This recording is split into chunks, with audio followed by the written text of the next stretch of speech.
I've always thought self-love is supposed to be this positive, lovey-dovey feeling that we're supposed to have towards ourselves.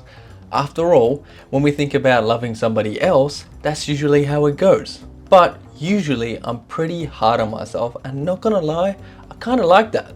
In a strange way, my harshness keeps me honest. But on the other hand, it also makes me feel inadequate. This feeling of inadequacy has been with me for as long as I can remember.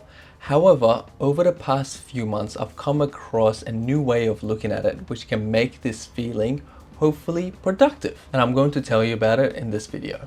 Such a YouTuber thing, so I'm going to tell you about it. This sensation of inadequacy tends to carry within it potent amounts of energy. And I tend to label this energy as negative, so most of the time I've either tried to push it away, push it down, or just completely ignore it. But what if we could actually harness it? After thinking about it, the demand that I tend to put on myself actually comes from a place of wanting to grow and develop into a better person. So instead of expecting self-love to be positive all the time, what if we could reframe the negative self-talk that we have and make it productive? But before we can do that, we need to first establish the different types of negative self-talk. One is the unproductive type, which I like to characterize as the antagonist. He tends to have deep roots in our past, usually from our childhood. It has a cyclical negative nature, and it tends to lead us to rumination. But then on the other hand, we have the productive self-talk, which tends to stem from cognitive dissonance. It comes from when we're being inconsistent with our goals and our values.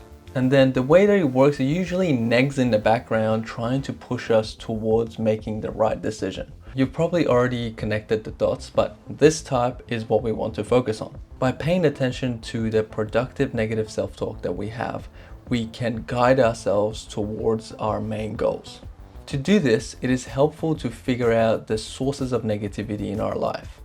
Usually the unproductive negativity is sourced externally. It's either from a person, a word, a conversation, a picture, whatever it is. And it tends to attach itself to an insecurity and cause us to spiral downwards. But then on the other hand, the productive negativity usually is sourced from within. In my experience, it's usually from when I'm procrastinating, whether it is making a decision or getting started to getting work or recording this video. You know how it is. But without investigation, both types end up becoming this massive blob that just weighs us down and make us feel shitty.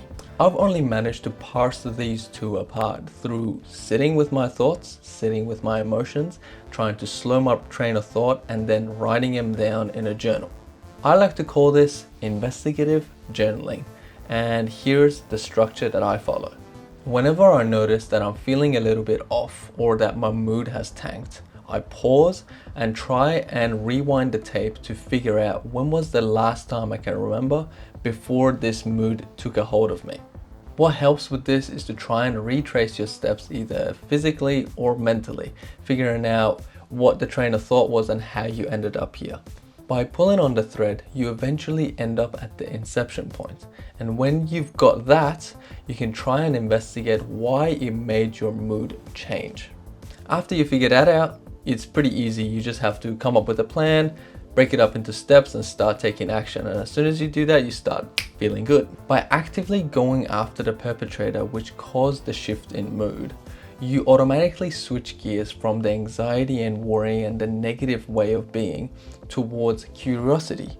And curiosity, my friend, always prevails because it's a positive feeling. Finding the perpetrator, in my experience, has taken anywhere from minutes to sometimes even days or weeks. But one thing that has never changed is that whenever I'm curious about figuring out what the issue is, I have eventually found it and then been able to resolve it. I've got a video that goes further into detail into this style of journaling, which I can link down below. However, it is worth mentioning that dissatisfaction is the bedrock for innovation. So if we're trying to be an innovative person and improve our lives and other people's lives, then dissatisfaction is just going to be an inevitable part of our life. So let's understand it for what it is and make it work for us. Cool. Catch you in the next one.